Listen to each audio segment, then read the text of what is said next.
Good evening. Welcome to Heavy D Storytelling. I'm David Sneathen, and I'm going to be telling you a story. Today's story is The Voyage of the Dawn Treader, I think we're at chapter 9 and chapter 10. Hopefully we'll get to there. No, I think we finished chapter 8. But before we do that, we're going to read from Proverbs. Today is the 13th day of April. Yeah, no, I'm right. And that's what I said. Okay, good. Yay. So we remember. Okay, so Proverbs chapter 13, because it's the 13th day of April, is what we're going to read. This is the English Standard Version of the Bible. And I'm going to go ahead and get started, and you guys can just join in while I'm reading from the Bible. Proverbs 13. A wise son hears his father's instruction, but a scoffer does not listen to rebuke. From the fruit of his mouth a man eats what is good, but the desire of the treacherous is for violence. Whoever guards his mouth preserves his life. He who opens wide his lips comes to ruin. The soul of the sluggard craves and gets nothing, while the soul of the diligent is richly supplied. The righteous hates falsehood, but the wicked brings shame and disgrace.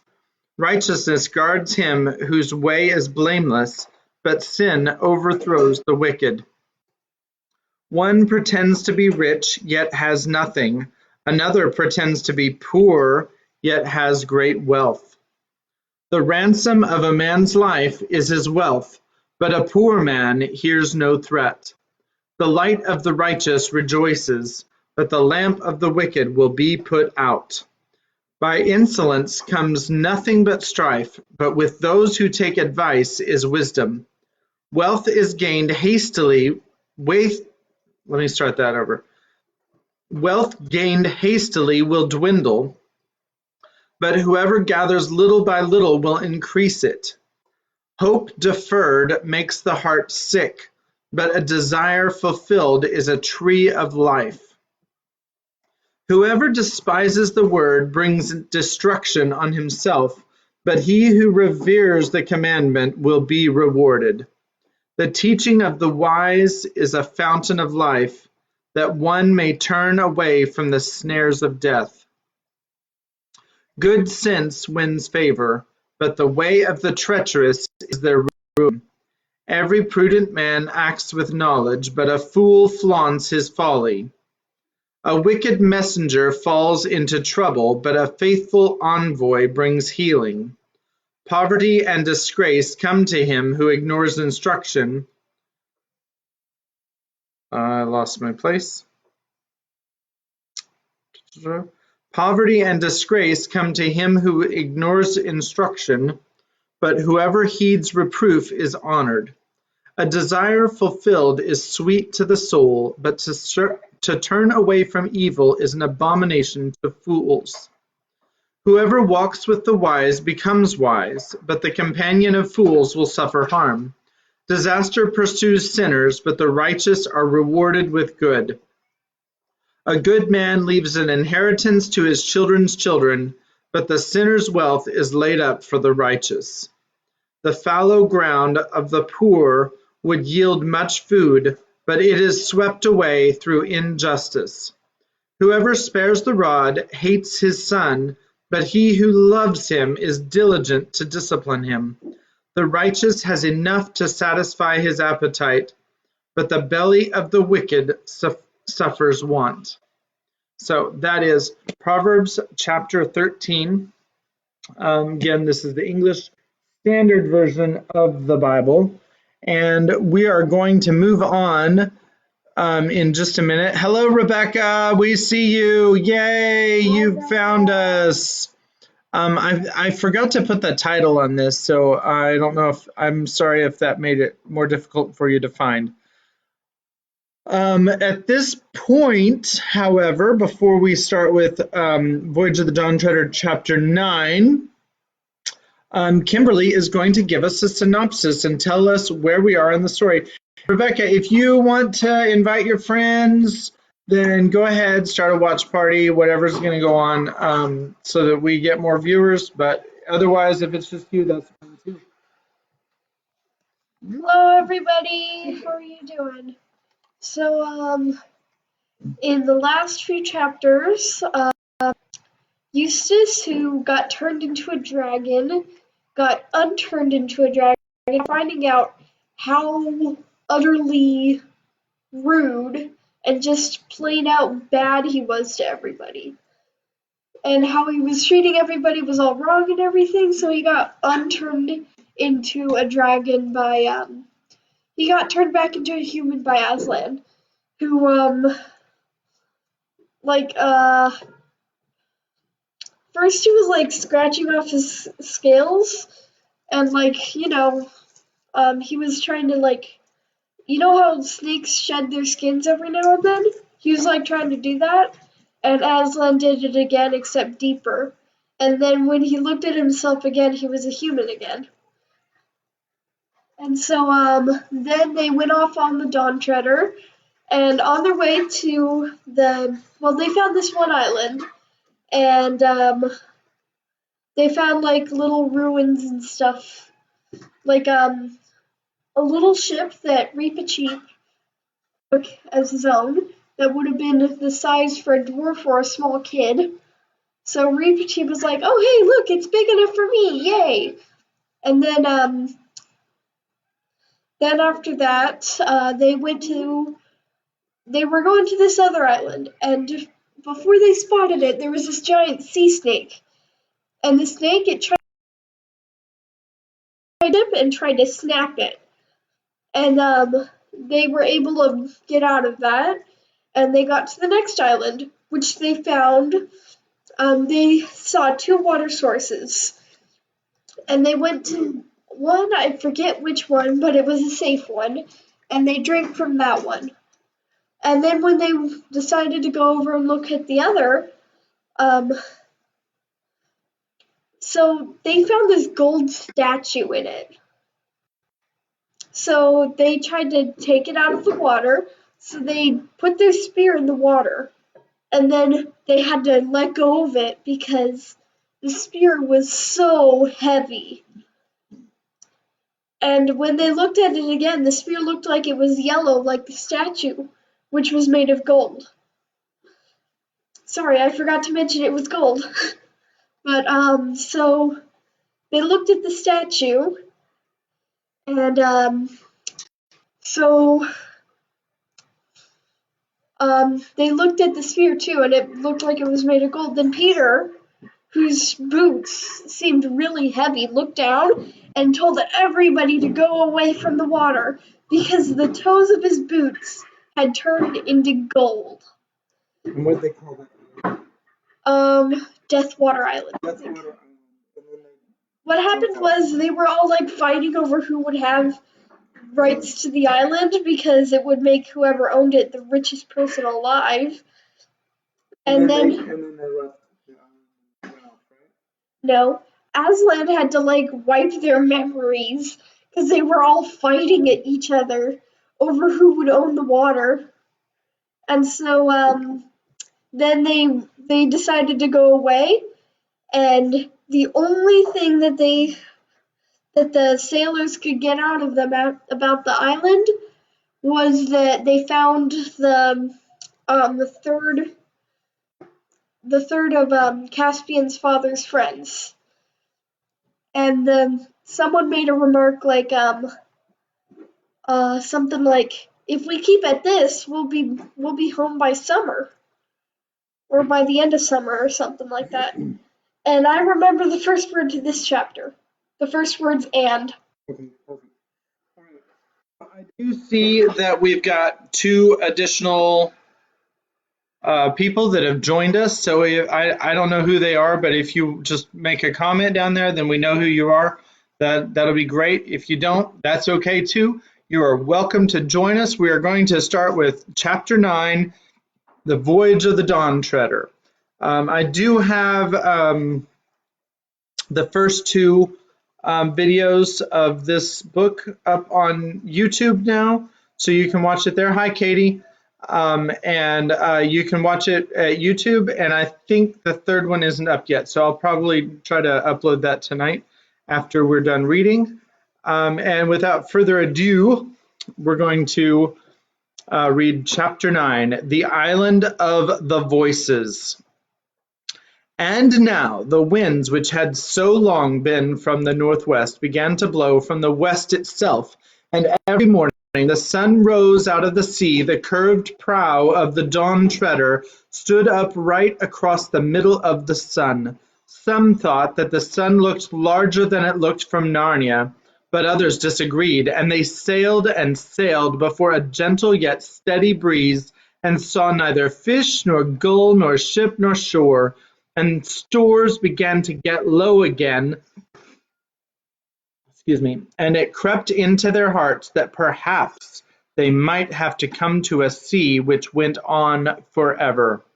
But when the very last day on which they thought they could risk continuing their eastward voyage dawned, it revealed right ahead between them and the sunrise a low land lying like a cloud.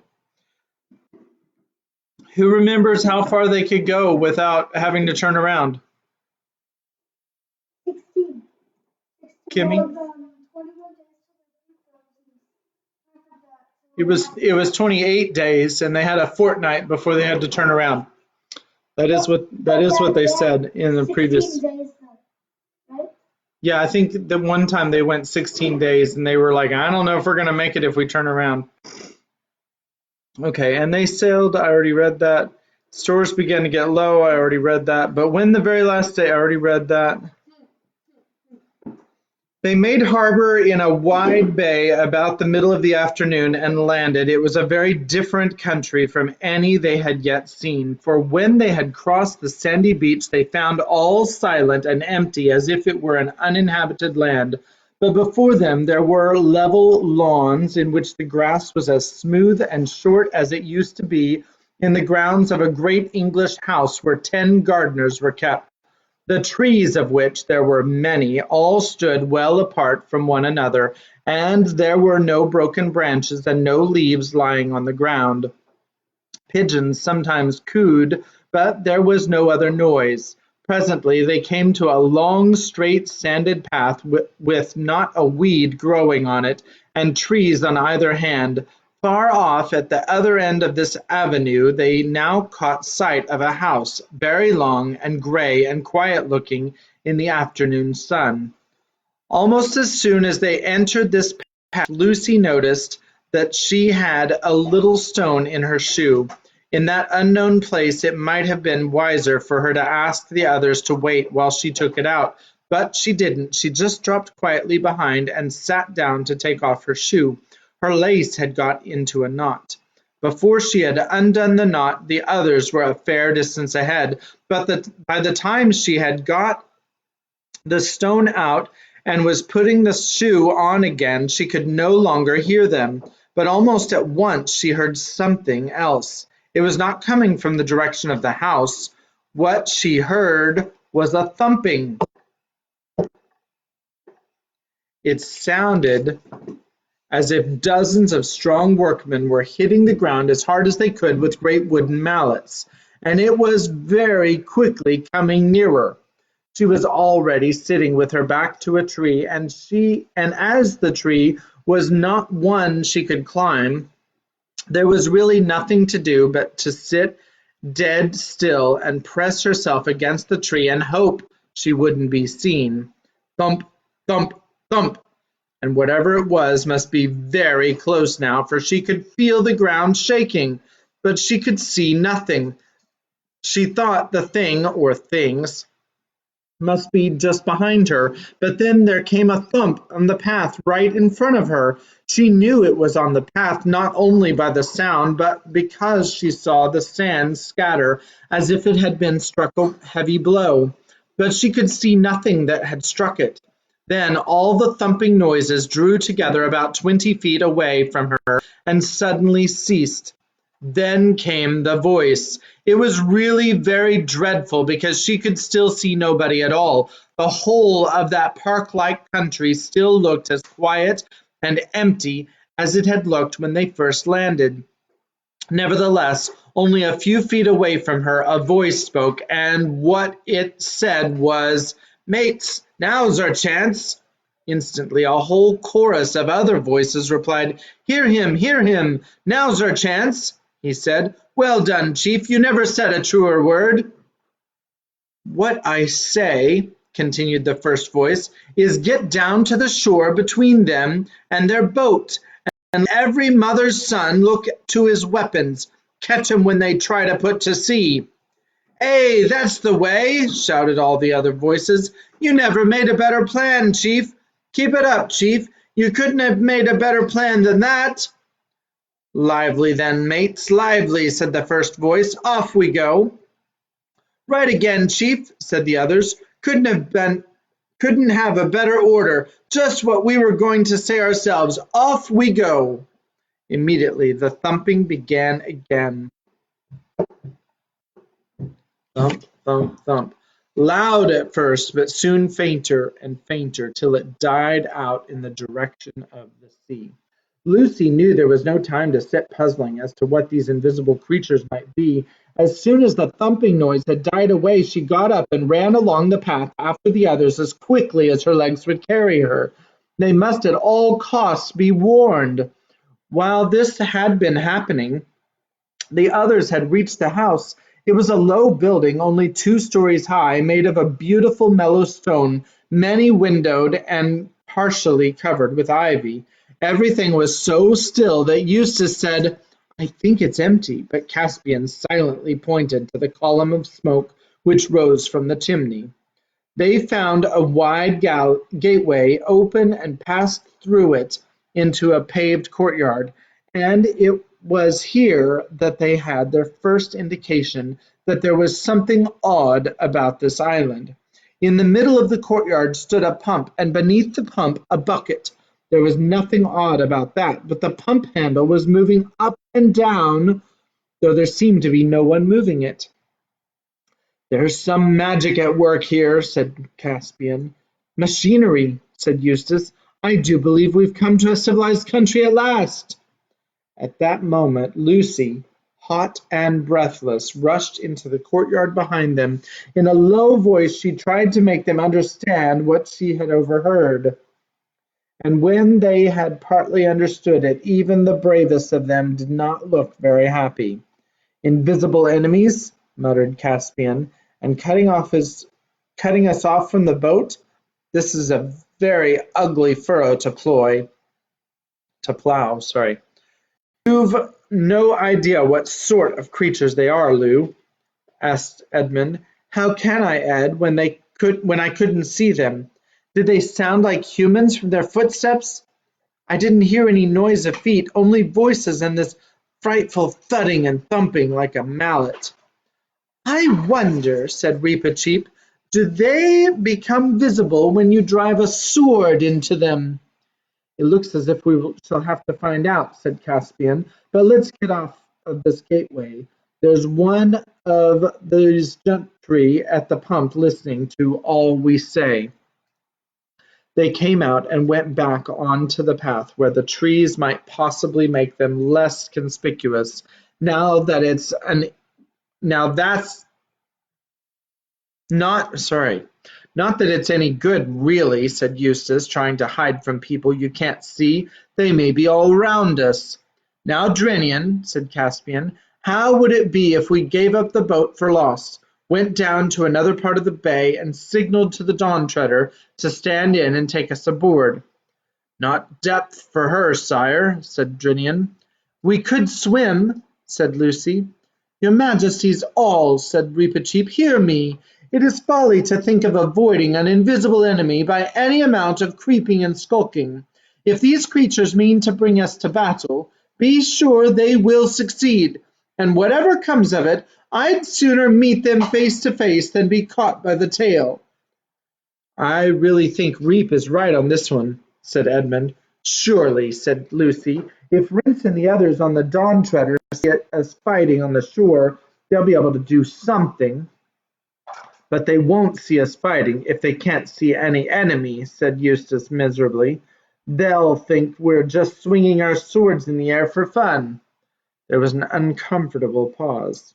Well, said Caspian at last, let's get on with it. We must go and face them, shake hands all around, arrow on the string. Lucy, swords out, everyone else, and now for it. Sorry, arrow on the string, Lucy, swords out, everyone else, and now for it. Perhaps they'll parley. It was strange to see the lawns and the great trees looking so peaceful as they marched back to the beach, and when they arrived there and saw the boat lying where they had left her, and the smooth sand with no one to be seen on it, more than one doubted whether Lucy had not merely imagined all she had told them.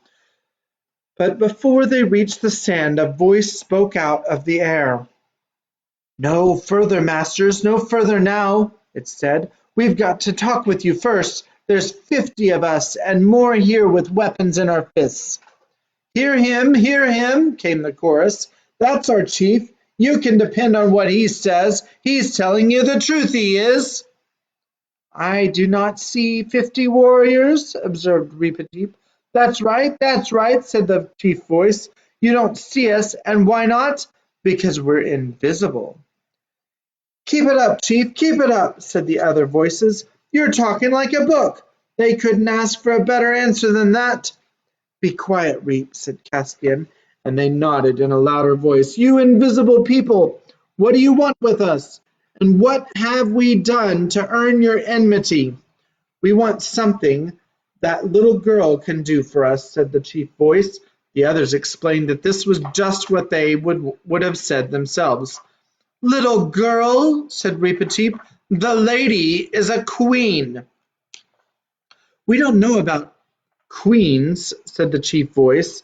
"No more we do, no more we do," chimed in the others. "But we want something she can do." "What is it?" said Lucy. "And if it is anything against Her Majesty's honour or safety," added Reepicheep, "you will wonder to see how many we can kill before we die." "Well," said the chief voice, "it is a long story. Suppose we all sit down." "Well," said the chief voice, "it's like this.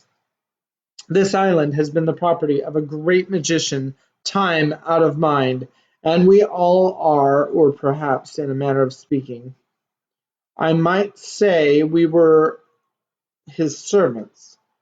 Well, to cut a long story short, this magician that I was speaking about, he told us to do something we didn't like. And why not? Because we didn't want to. Well, then, for the same magician, he he fell into a rage, for I ought to tell you, he owned the island, and he wasn't used to being crossed. He was terribly downright, you know. But let me see, where am I? Oh, yes, this magician then. He goes upstairs, for you must know he kept all his magic things up there, and we all lived down below.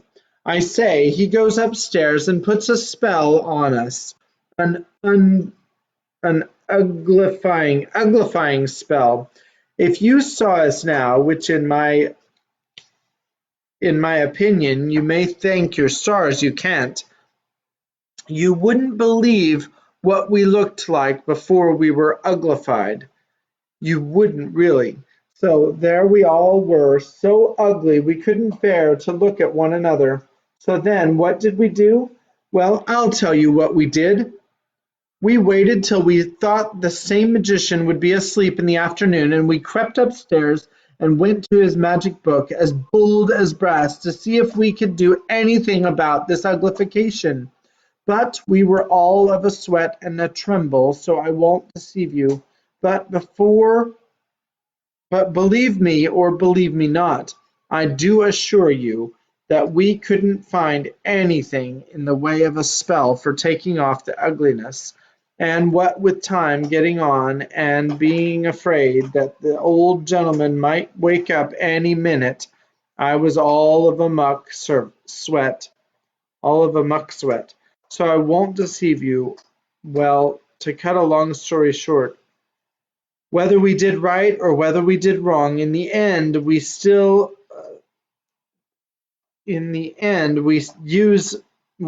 a spell for making people invisible, and we thought we'd rather be invisible than go on being as ugly as all that. And why?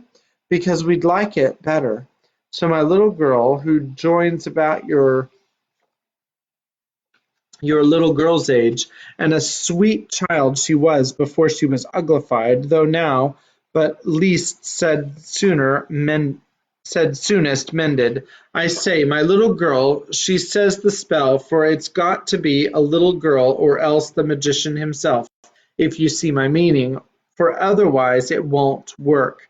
And why not? Because nothing happens. So my Clipsy says the spell, for I ought to have told you she reads beautifully. And there we all were, as invisible as you could wish to see. And I do assure you it was a relief not to see one another's faces, at first anyway. But the long and short of it is we're mortal tired of being invisible. And there's another thing. We never reckoned on this magician, the one I was telling you about before, going invisible too, but we haven't ever seen him since. So we don't know if he's dead or gone away, or whether he's just coming upstairs being invisible, and perhaps coming down and being invisible there. And believe me, it's no manner of use listening because he always did go about with his bare feet on, making no more noise than a great big cat. And I'll tell you all gentlemen straight, it's getting more than what our nerves can stand. Such was the chief's voice's story, but very much shortened because I have left out what the other voices said. Actually, he never got out more than 6 or 7 words without being interrupted by their agreements and encouragements. But which drove the Narnians nearly out of their mind with impatience. When it was over there was a very long silence. "But," said Lucy at last, "what's all this got to do with us? I don't understand. Why, bless me, if I haven't gone and left the whole point," said the chief voice. That you have," roared the other voices with great enthusiasm.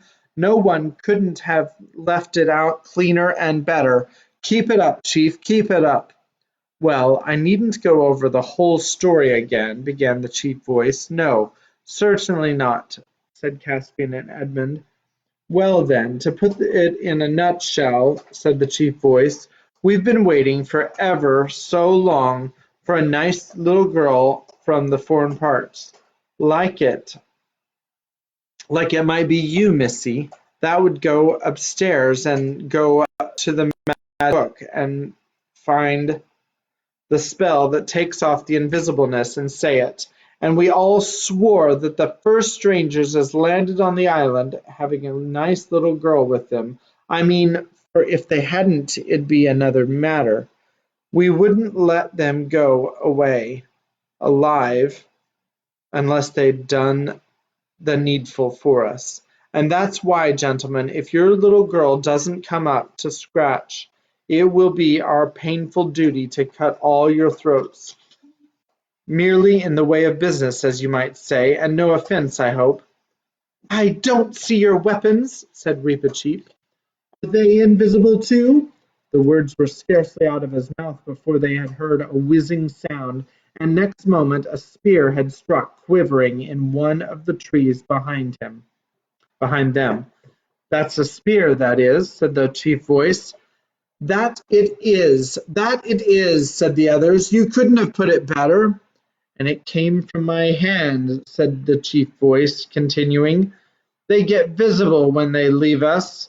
"But why do you want me to do this?" asked Lucy. "Why can't one of your own people? Haven't you got any girls?" We daren't," said all the voices. "We're not going upstairs again." "In other words," said Caspian, You are asking this lady to face some danger which you daren't to ask your own sisters and daughters to face."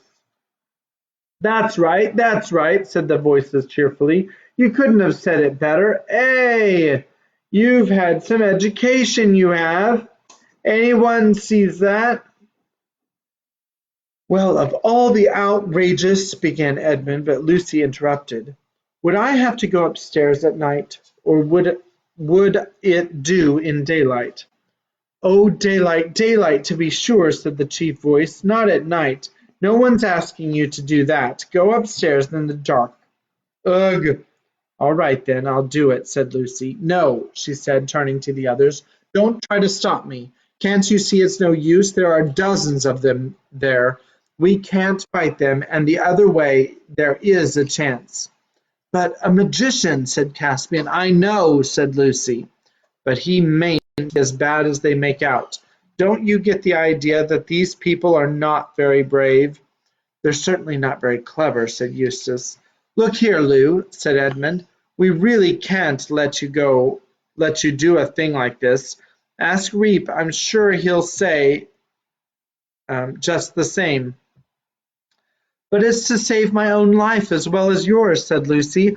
"I don't want to be cut into bits with invisible swords and any more than anyone else." "Her Majesty is in the right," said Reepicheep. "If we had any assurance of saving her by battle, our duty would be very plain. It appears to me that we have done none, and the service they ask of her is of no way contrary to her master's honour, but a noble and heroic act. If the Queen's heart moves her to risk the magician, I will not speak against it." As no one had ever known Reepicheep to be afraid of anything, he could say this without feeling at all awkward. But the boys, who had all been afraid quite often, grew very red. None the less, it was such obvious sense that they had to give in. Loud cheers broke from the invisible people when their decision was announced, and the chief voice, warmly supported by all the others, invited the Narnians to come to supper and spend the night. Eustace didn't want to accept, but Lucy said, "I'm sure they're not treacherous. They're not like that at all." And the others agreed. And so, accompanied by an enormous noise of thumpings, which became louder when they reached the flagged and echoing courtyard, they all went back into the house. Chapter 10 is called The Magician's Book, and the first word is "the." And I have to apologize. I thought that I could make it through 2 chapters tonight, but after my 0 to 6 shift this morning, I am just not going to make it through a second chapter, so we are going to call it quits. I know it's a really short one today, but we're going to call it quits after just 1 chapter. Remember, chapter 10 is The Magician's Book, so tune in tomorrow night. The first word is "the," and you can find out what happens when, I guess it's Lucy goes to find the Magician's Book. So that is Voyage of the Dawn Treader by C.S. Lewis, one of my top 7 favorite books from the Chronicles of Narnia. So I hope you're enjoying listening along as I'm reading, and I hope you join us again tomorrow night. Yeah, I do seem pretty tired. You're right, Rebecca. Sorry about that. No, I wasn't doing the voices. I'm pretty worn out. So I hope you guys have a good night, and we will see you tomorrow at 7, and we'll pick up at chapter 10 after we read Proverbs. And God bless you guys. JJ wants to say something. Bye, Becca and Katie. Bye, Becca and Katie. We love you. Bye. I haven't seen you in a while. Daniel says bye, Katie. Daniel says bye, everybody.